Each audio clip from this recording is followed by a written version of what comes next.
teeth kind of really only tell us a story. So a lot of the times, if we see young kids, or if you see your kids, or if you just see kids with teeth that are already not looking like they're coming out correctly, they might be crooked, crowded, they might be coming up on top or behind each other, that already tells us that something could be wrong there already, okay? It's important at a young age because most of the time what happens is muscle function stimulates bone formation. So therefore something's not quite right with the bone formation. So the muscle function is the problem, but then something's also causing that muscle function, and the muscle function is not right. For a kid especially, then the growth is not right. Then the growth can be hindered, or there might be problems with development. So it's really important at a young age for us to identify those things and really it's not only just straightening the teeth, it's really helping the kid to be able to grow up well, so for the jaws to grow correctly and harmoniously as well.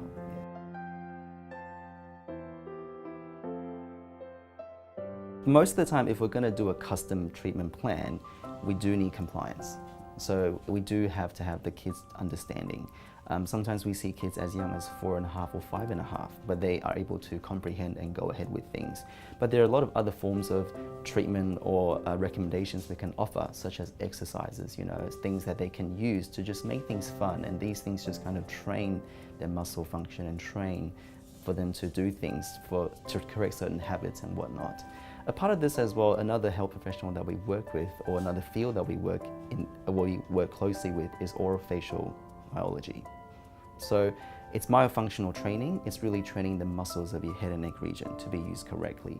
And as soon as a kid can comprehend and do some simple exercises, they can work with orofacial myologists or do myofunctional therapy as well. And on the same end, on the other end of the spectrum, for adults too, they can do that as well. So it's just about really retraining everything. So in terms of orthodontics, we can start really young, okay? But there are other things that we can do as well to help support the philosophy and support growth and development to happen correctly.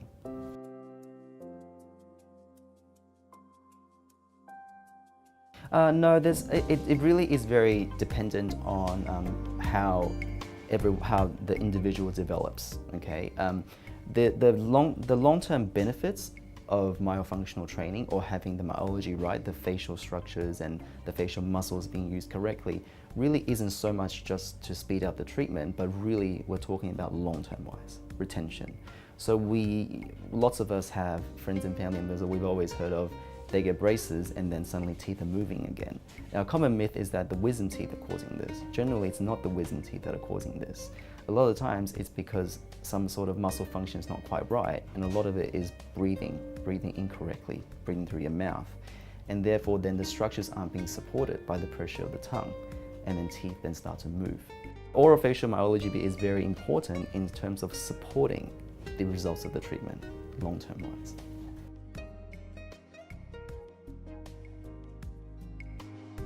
There are many reasons that for our jaws to not develop correctly, and I'll just go through some of them. I think a big part of it is that we've made a lot of advancement in technology and made things a lot more convenient than it was before. But I think a lot of these advances means that our physiology really hasn't caught up with it. Our anatomy, our physiology have not caught up with the modern advancement. So, for example, a big one nowadays why jaws don't grow correctly is because we don't breathe properly.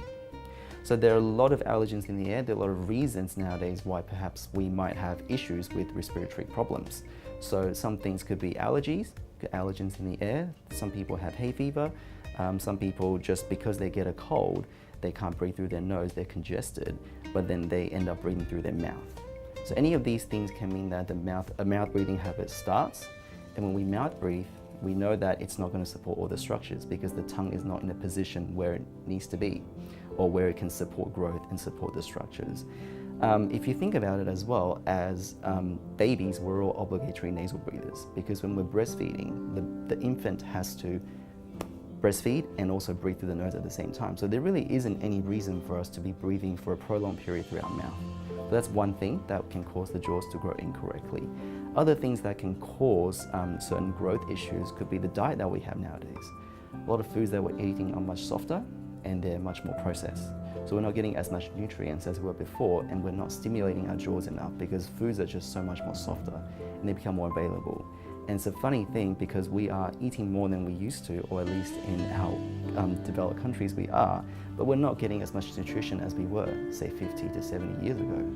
So these are some reasons why the jaws won't grow properly. And a big part of it really comes down to muscle function as well, breathing correctly and then making sure things are growing the way they're supposed to be.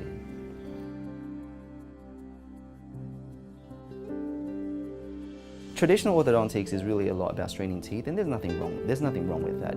To straighten teeth, there are many ways to do it. The way that a lot of us want to support it nowadays is really, again, looking at the underlying foundation, the structures. A lot of the times what will happen is if the jaw is already underdeveloped and we just try and fit the teeth into that, it means that the individual that we're caring for will always have that underdeveloped jaw if we don't ever try and develop it or give them the option of developing it. I mean, it used to be very common for us to try and make space for the teeth to fit, but what we really should do is make space in the foundation to make the teeth fit.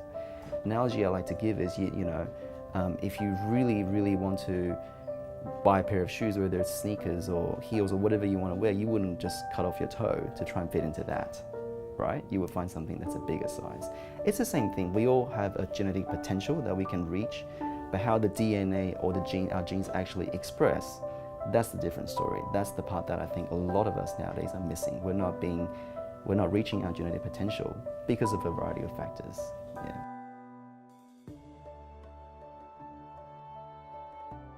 There are definitely lots of options available. So if we're looking at just wanting to align teeth for cosmetic reasons, if we understand all the other options that you have, some people may just want to choose to align teeth for cosmetic reasons, and there's no problems with that. And there are a lot of ways we can do it. And for people that are worried about having metal braces, sometimes clear aligners might be an option. So clear aligners are just a series of trays, clear trays that you will wear. These trays are pretty much similar, or if not the same, to what traditionally people will wear after orthodontic treatment. So that would be called retainer, so it retains things. But clear aligners is a series of aligners that over time move teeth slowly. So just like traditional braces, they both move teeth, and they're both moving teeth through bone, and we have to make sure we do it over a period of time. But clear aligners is just another type of technology, another type of tools that we have to be able to provide that as well for cosmetic alignment.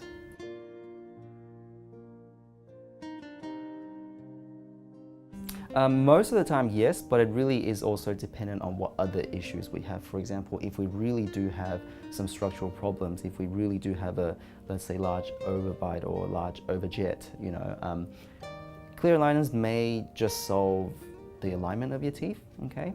But it may not, it most likely will not solve everything. So it is very case dependent as well. Certainly always having a chat with us and having a consultation with us would help that process as well, so we can determine what the best type of treatment is.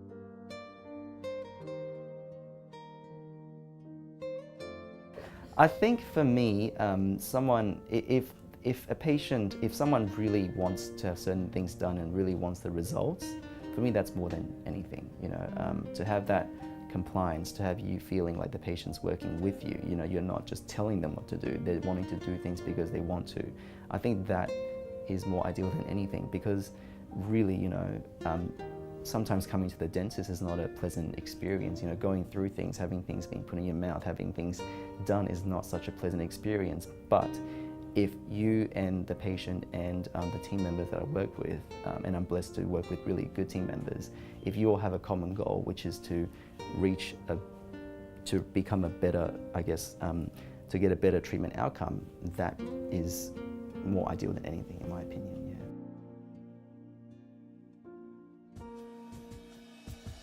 So breathing properly, so nasal breathing is really important because there are so many reasons why we should be doing that. It's the way that the physiology is meant to be. So first of all, if we're not breathing through our nose, if we're breathing through our mouth and the mouth is open, what will always invariably happen is then the tongue really rests on the floor of the mouth, and the tongue isn't meant to rest there. The tongue is meant to rest on top of the palate, and it's meant to spread out and hold the pressure there, because the other pressure that comes in is your cheek pressure.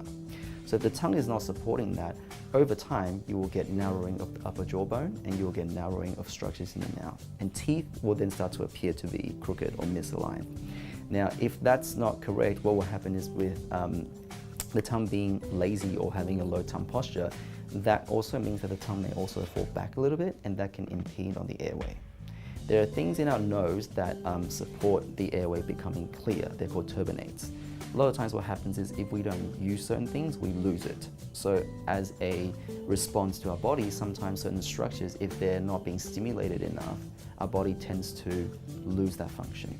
So certain structures can become a little bit enlarged because they're not being used, there's nothing passing through them. If we're breathing through our mouth a lot as well, there are a lot of allergens and in the air, and the first thing that it hits will be structures in the upper airway, and sometimes those could be the adenoids or tonsils. And you also just get dry mouth as well. People find that they do have more stinky breath because the mouth is dry, the saliva is not there to keep the oral environment vibrant. Yeah.